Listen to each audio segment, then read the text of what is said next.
समाज में हमारे एक सुंदर बात रही है कि जब पुत्र भटक जाए तो पिता समझाए, जब पिता भटक जाए तो पुत्र समझाए। संवाद की प्रक्रिया रही है। जिस घर में संवाद होता है उस घर में विवाद नहीं होता। जब विवाद हो तो तुरंत संवाद कर लो, वार्तालाप कर लो बैठ करके। व्यवहारिक जीवन में अगर आप संवाद नहीं करोगे तो विवाद बढ़ जाएगा। और तो आज गोकर्ण जी को बुलाते हैं आत्मदेव जी और अपने पुत्र से कहते हैं बेटा कुछ उपदेश करो। सोचिए, आज जो है पिता पुत्र से कहता है कुछ उपदेश करो। बोले बेटा मैं इस माया के चक्कर में, इस परिवार के चक्कर में फंस गया हूं, तुम मुझे उभारो। इतना गहरा फंस जाते हैं कि पुत्र अगर गलत भी कर रहा हो तो आंखों में पट्टी बांध लेते हैं धृतराष्ट्र की तरह। हर शुभ कार्य को छोड़ देते हैं, इतना प्रविष्ट हो जाते हैं। लेकिन कभी भी हम अच्छे मार्ग की तरफ जाने की कोशिश नहीं करते। आत्मदेव जी भटके तो, लेकिन वो भटकाव कुछ दिन का था, संभल गए और जाकर के अपने पुत्र की तरफ देखने लगे कि हे पुत्र तुम धार्मिक हो, तुम मुझे ईश्वर से, तुम मुझे ठाकुर जी से जोड़ सकते हो, तुम भगवान से जोड़ सकते हो, बेटा मुझे उपदेशित करो। गोकर्ण जी कहते पिताजी आप बैठो, आप रो मत, ध्यान से सुनो। बंधुओं आप भी ध्यान से सुनिए।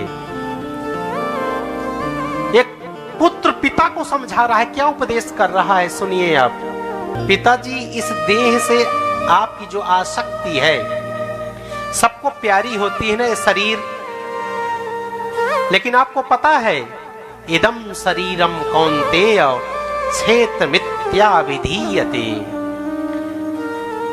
अच्छा बताइए, एक रहस्य है, मैं पूछूं आपका नाम तो बताओगे मेरा नाम ए है, तो मैं पूछूंगा आपसे आप कौन हो तो बोलोगे मैं ए हूं।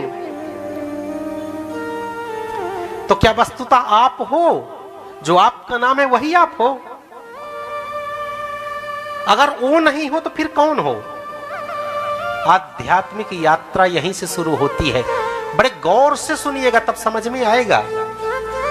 मैं आपसे पूछता हूं आपका नाम रामदास है, ये शरीर का क्या नाम है?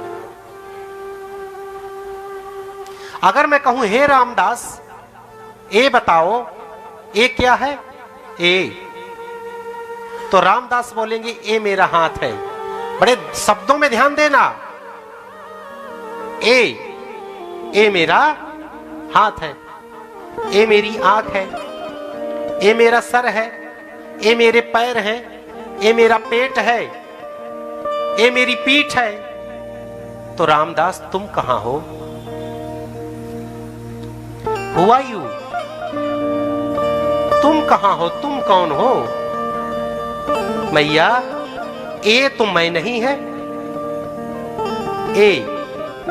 ये तो कोई दूसरी वस्तु की तरफ इंगित कर रहा है इशारा। ये मेरा है, ये मेरा है, ये मेरी टॉवल है। फिर मैं कहां हूं? यही आध्यात्मिक यात्रा यहीं से शुरू होती है कि मैं कौन हूं। यही हमें सत्संग बताता है। तो ये देह को मैं मान चुका हूं, यही बता रहे हैं। देहेस्थि अस्थि हड्डी मांस रुधिर अभिमतित्यजत्वम।